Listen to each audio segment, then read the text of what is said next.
Kalo falahia tu ko kalo sana soni hol si hani hedo turu to wala tala tutupu ke lata ia mo ya fefnei. Whakamua ko kamata e whanoanga ki uaki he tau motu e Pasifika hangao ke tau koloanga lo kehe mo e malona ki Samoa. Koe ka kano he whono nei ke marikisi e tau mamaanga mo e loa e tau hiki ki anga matangi ko tutupu mo e tau koloanga lo kehe mai mo e malona.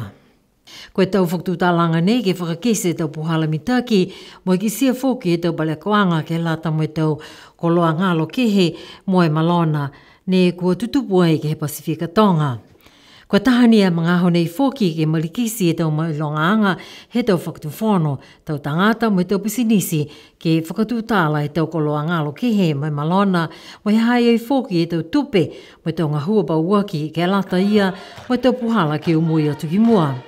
Ko ia e pulutu ne lakamata ia ni wige lata me tau koloa ngalo me malona ko Fia Rex. Ni whakamatala ia hangao ki he whakatutalanga he tau whuata ni whakahoko ki ni wehe mahina me he tau kwa moli.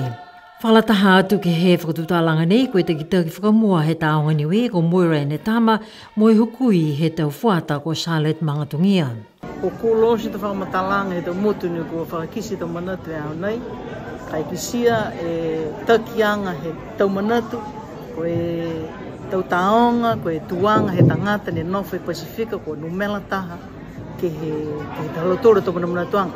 Kai tahe manatu ne kisia maari au me kihi foki, au na whalahi foki e tau whakatutalanga ke matakupu nei he whalua a mga aho, kai whaisiaki tau toro me pihe tuku tau toro ki tuaka hai ai mitaki pihe ha koe tau e ki tau mana lata e ki tau tala koe tau tatalu ke tau mana tuanga si longone au hau nei tore motu lafia ka niwe whae motu ia ne o hake mai koe hai a furumena ko maua e tau toro e tau malona nei tau malona me tau mamahi ha koe tau rikua ia ki tau mana tuanga e tau tangata mai he tau mana ni tutupu. Ke laulangi kua lauia e tau motu ni lonofu e tau Pasifika. Ko whalataha atu e tau hukui whono mai he tau whuata e Pasifika ke whakatutaha lau loa mo he lau tūlu a tau lota matala ke hiki anga he matangi patu ia e whoke e tau koloa ngalo kehe mo e malona.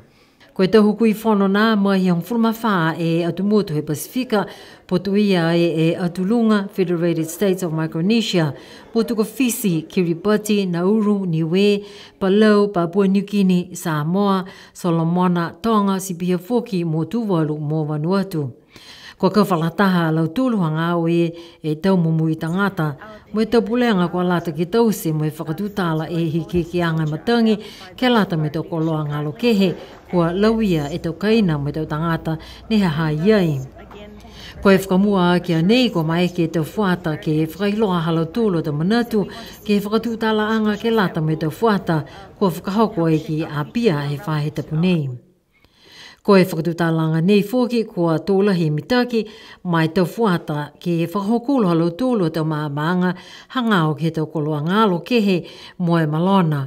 Ke tālanga whoki e tau puhala ke lata mo e whakawhirianga he hiki anga matangi. Whakamalolo aki e tau whe matutakianga he tau whuata he Pasifika hako lau tōru e tau leo malolo he Pasifika mo e whakatutalanga he lalulangi hangao ke tau hiki anga matangi. Ko ia whoke ke whono ia i a pia ko Charlotte Mangatungia, hoku i he tau whuata hani we pia whoke mo Ashley Bihingia. Ne whalataha atu ke he tau whakakoanga mo e kautaha Sprib. Pia mo e tau hukui whono mo he Pasifika. Ko e matapatu manatu 1.5 to stay alive and thrive, ko e taha puini 5 ke mui mo e ngahua whakamalolo mai whonoanga he Pasifika, hangao ke he tau hiki anga he matangi. Ko e matakaho ni wene o atu he whono ia, ko e hanga tu he kupu he whakatu whono, ko Kaylin Tasmania, pe hea ia ko ni we mo e tau whawhanga matangi, ko e palekawanga ia mai whakatu whono. Ko e tutungi mo e liu ke whakawho e tau masini, mo e tau ngahua lalahi he whakatu whono, mo e tau ngahua mai tau tangata, ko e ki tua e mena ia mo kaweanga ke fua he whakatu whono. Ko e whonoanga nā ke lata mo hiki ke anga matangi he Pasifika ko kamata he au nei mo aho a pungi.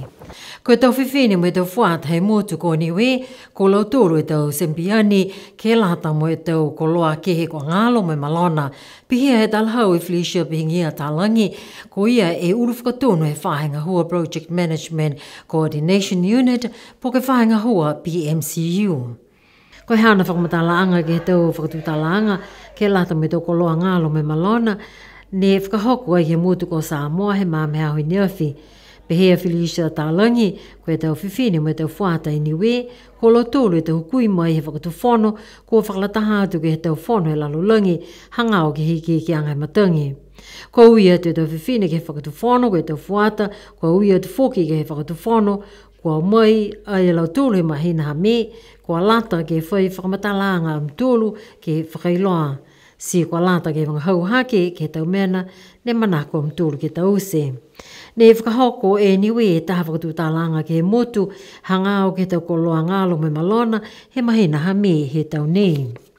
Ha kona kai mo ua e whakakakanoanga he tau koloa ngalo me malona, ko uia tua niwe ke he leo he Pasifika, ke whakamāma e kakano he tau koloa ngalo moe malona.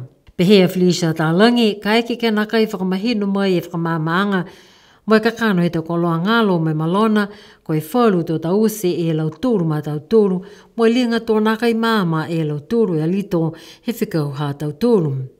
Kwa lata i tau tūru ke whakamahino e kakano he tau koloa ngalo me malona, whalana kini ke he tau manako ha tau tūru. Ko he tau tūru tau leo, kwa lata tōnu ke taki atu, ka eke ke manamanatu ni e lalolangi ke he tupe, ka behe e tau whakatutalaanga ke tau koloa ngalo me malona, tolonga e tau mena vihu, ka nakai mai longa e lau tūru, mai nakai whai whakatau tūnuanga. Kwa lata ke lang matai, ke lata mo e tau mena ko manaku kia i a tau tūru. Ko e mena e ne mua ke lango tatai e tau lang matai, mo e o mui fuki ki ai. Koe māma he aho nei, koe aho whumaua he mahina nei aho kuso, ko whakamanatuanga he aho e tau whuata e lalolangi. Koe matapata manatu mai aho, Local Youth Actions for the SDGs and Beyond. Kua whakamatapatu ai ki he tau ngahua, he tau whuata, ke whakaliliu e tau amamna kianga he lalolangi ke lata ia mo tau whuata, ke whakaholo ki mua halau tūlua tau ngahua. Pehe tau kautū kau whakalataha, koe hawha e tau numela tangata he lalolangi, koe tūlunga furu e tau po ke whuata. Moe kua manaki ke hoko atu ke limu whumawhitu e pasene, he matahiku he tau wafi me tūrunga furu. Maua mai he tau kumikumianga koe ono whumawhitu e pasene, he tau tangata ne tau ritonu ke he wahahamunuina i mua. Koe hongo whumalima ke hongo whumawhitu e tau moui, kua whai tau ritonu alau tūru kiai. Ka hoko atu ke tau wafi mai ono furu, ko lau tūru lalo hifo he ua whumalima e tau moui, tō ngahua lau tūru ke hoko atu ke himunga furu e pasene ngahua. Koe hong tūlu pasene he tau whuata ne nā kai ngahua e lau tūlu. Pihia he whakailoa mai he tau wafe ua tūlu. Hanga uia ke lau tūlu ne tūtoko lalu lahi he hong e tau moui. Ke whakausia ki hatu tūlu tō wala tālu tutupu ke lata ia moe o whiawhinei, ne hawhangia e tau whiua pele soka hani we, ke he whāheta puka maole ke lata ia moe tau whiwhine moe tau tāni.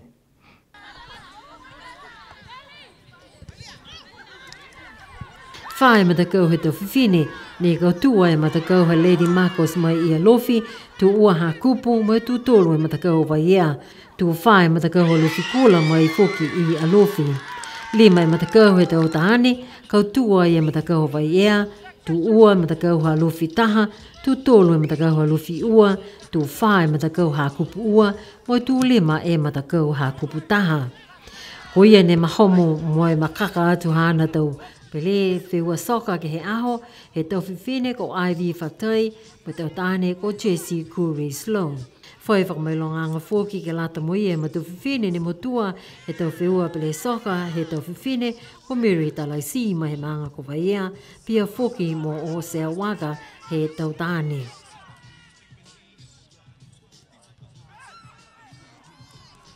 Si pena hatu tulu te wala tala tutupu ke lata ia mo ia whiawhinei lo sana suni holo ni kua mawehe atu ka wani mo ke tolu atu ke he maangana ko tungulu tamakautanga ke lata ia mo helo tulu a whakatātā ke a whaiumu he whae tapu nei.